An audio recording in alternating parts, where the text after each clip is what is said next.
భక్తులందరికీ జై భవాని. ఎంతో చక్కగా అమ్మవారి దసరాలు జరుగుతున్నాయి. ఇది రెండో రోజు. ఈరోజు కూడా వచ్చే భక్తులు ఉదయం నుంచే క్యూ లైన్లో ఎంతో చక్కగా వచ్చి ప్రతి ఒక్కరు దర్శనం చేసుకుని వెళ్తున్నారు. అందరితో మాట్లాడడం జరిగింది.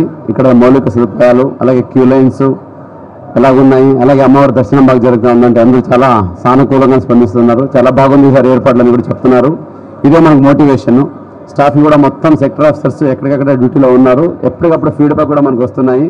అలాగే ఇప్పుడే తిరిగి అమ్మవారిని చూసుకునే ముందు అన్నదానం ప్రసాదం అన్నీ చూసుకుని వచ్చాను. కింద అన్నదానం కూడా చాలా చక్కగా జరుగుతూ ఉంది. ప్రతి ఒక్కరు రుచిగా ఉంది, చాలా చక్కగా ఉంది ఈసారి అని కూడా చెప్తున్నారు.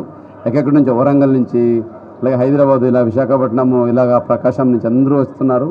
విజయవాడ కూడా చాలామంది భక్తులు వచ్చినారు. ప్రతి ఒక్కరు మంచి సంతృప్తితో చూసుకొని వెళ్తున్నారు. ఏదైతే సామాన్య భక్తులుగా పెద్దపీఠం వేయాలనే ఉద్దేశంతో ఈసారి ఒక నెల ముందు నుంచే అన్ని డిపార్ట్మెంట్ సమన్వయంతో మనం చేసిన కృషి ఫలితాన్ని ఇస్తూ ఉంది అనిపిస్తూ ఉంది. భక్తులు ఎంతో ఆనందంగా వెళ్తున్నారు. ఇంకా 10 రోజులు మనము ఈ రోజు కలిపి మానిటర్ చేస్తాము. ఎక్కడ కూడా ఏదైనా ఫీడ్బ్యాక్ వస్తే వెంటనే అది తీసుకొని దాని తగ్గట్టుగా మనం మార్చుకుంటాం. ఫర్ ఎగ్జాంపుల్ నిన్న మీకు అందరికీ తెలుసు, మీ అందరికీ తెలిసినట్టే మనం QR కోడ్ పెట్టున్నాము. అక్కడ కొన్ని ఫీడ్బ్యాక్స్ వచ్చాయి. ముఖ్యంగా వృద్ధులకి వికలాంగులకి ఎక్కడ ప్రాపర్గా బోర్డింగ్ పాయింట్ అని చెప్పలేదు అని ఒక్క ఫీడ్బ్యాక్ వచ్చింది. వెంటనే ఆ టీంని ఫీల్డ్లో పెట్టాము. 6 దగ్గర వృద్ధులు, వికలాంగులు, బాలింతలు, చిన్న పిల్లలు వస్తే వాళ్ళకి ఉచితంగానే బస్సు ఎక్కించుకురావడానికి ఇంకొక 6 పాయింట్స్ పెట్టి 6 బస్సు అదనంగా పెట్టాము. అంటే టెంపుల్ కొన్ని బస్సు ఉన్నాయి, దాంతోపాటు ఇంకా 6 పెట్టాము. PNV bus stand, city bus stand, Vinayaka temple, పున్నమి ఘాటు, దుర్గాఘాట్ దగ్గర పెట్టాము. అలాగే ఇటువైపు కుమ్మరిపాలెం దగ్గర పెట్టాము. అక్కడి నుంచి అక్కడ పెద్దగా బోర్డు వేయడం జరిగింది. అనౌన్స్మెంట్ కూడా చేస్తున్నాము. వృద్ధులు, వికలాంగులు, పిల్లలు, అలాగే బాలింతలు, గర్భిణీ స్త్రీలు కూడా ఉంటే దీంట్లో రండి అని వాళ్ళకి ఇక్కడ వరకు తీసుకొచ్చి ఏది మన హోమ్ సెంటర్ వరకు తీసుకొచ్చి అక్కడ వాళ్ళని దింపి అక్కడి నుంచి లోపలికి తీసుకొస్తున్నాము. ఈ ప్రకారంగా రియల్ టైం ఫీడ్బ్యాక్ బట్టి కూడా మనము ఆల్టర్నేషన్ చేసుకొని ఇంప్రూవ్మెంట్ చేసుకుంటూ ఉన్నాము. స్టాఫ్ కూడా చాలా బాగా మోటివేట్గా ఉన్నారు. భక్తులు కూడా ఎంతో ఆనందంగా వెళ్తున్నారు. ఇదే టైంలో అతి ముఖ్యంగా నేను మెన్షన్ చేయాల్సింది ఏంటంటే గౌరవ VIPs అలాగే ప్రోటోకాల్ ఏదైతే ఉన్నారో వాళ్ళు కూడా చాలా చక్కగా చెప్పిన టైం ఉదయం 7 గంటల నుంచి 9 గంటలు, సాయంత్రం 3 గంటల నుంచి 5 గంటలు వచ్చి చూసుకుంటూ వెళ్తున్నారు. ఈరోజు హానరబుల్ హోమ్ మినిస్టర్, అలాగే సోషల్ వెల్ఫేర్ మినిస్టర్ గారు, tribal welfare minister madam, MLAs అందరూ వచ్చున్నారు. వాళ్ళు 7 to 9 మధ్యలోనే వచ్చి చక్కగా చూసుకొని వెళ్ళారు. అంటే మా రిక్వెస్ట్ని అలాగే ఏదైతే సామాన్య భక్తులకు పెద్దపీఠం వేయాలనుకుంటున్నామో గవర్నమెంట్ నుంచి మనకు ఆదేశాలు వచ్చాయో దాన్ని గౌరవిస్తూ ప్రతి ఒక్కరు స్వాగతించారు. ఇది ఒక మంచి పరిణామము.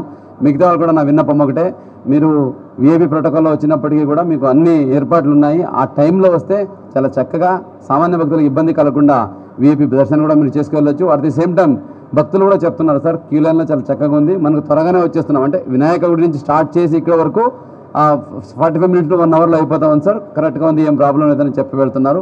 ఇది ఒక మంచి పరిణామము. మీ సైడ్ నుంచి కూడా మీడియా మిత్రులకు నా రిక్వెస్ట్ ఏంటంటే, మీకు కూడా చాలామందికి పాసులు ఉన్నాయి, మీకు కూడా సేవ చేయాలి, దర్శనం చేయాలని తపన ఉన్నప్పటికీ సామాన్య భక్తులను దృష్టిలో పెట్టుకోండి. మన కనుక వెళ్ళి VIP దర్శనమనో లేదా షార్ట్కట్ దర్శనం చేయడానికి వెళ్తే సామాన్య భక్తులు మమ్మల్ని తిట్టుకుంటారు. కాబట్టి దయచేసి అమ్మవారి కృప అందరూ పాత్రం అవ్వాలి. అమ్మవారికి చూడడానికి నడిచి వస్తున్న వాళ్ళకి దర్శనం చేయిస్తే అదే మనకి మహాభాగ్యము. అప్పుడే మనకి ఎక్కువ పుణ్యం వస్తుంది. కాబట్టి దయచేసి మీరు కూడా అందరూ దీన్ని గ్రహించి అదే ప్రకారంగా కోఆపరేట్ చేయండి. మిగతా నుంచి కూడా ఫీడ్బ్యాక్స్ ఉంటే కూడా దయచేసి చెప్పండి. దాన్ని బట్టి మనం మార్చుకొని ఇంకా ఇంప్రూవ్మెంట్ చేయడానికి కూడా మనము ముందుకు వెళ్తాము. Thank you.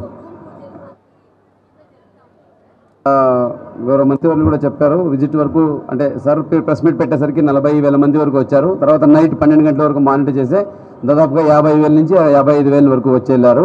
ఈరోజు ఇప్పటికే చూసుకుంటే 34,000 మంది ఆల్రెడీ దర్శనం చేసుకుని వెళ్ళారు.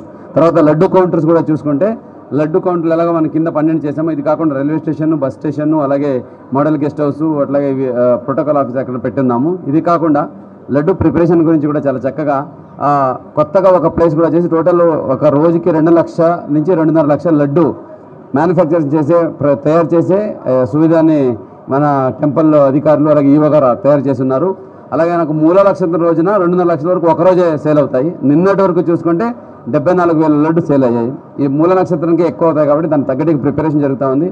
అక్కడ కూడా ఎక్కడ క్వాలిటీ కానీ క్వాంటిటీ కానీ లోపం లేకుండా కావాల్సిన అన్ని జాగ్రత్తలు తీసుకుంటూ ఫుడ్ ఆఫీసర్స్ని పెట్టి, ఫుడ్ సేఫ్టీ ఆఫీసర్ని పెట్టి కూడా అన్ని మానిటర్ చేస్తున్నాము. ఎక్కడేమి ఇబ్బంది లేదు.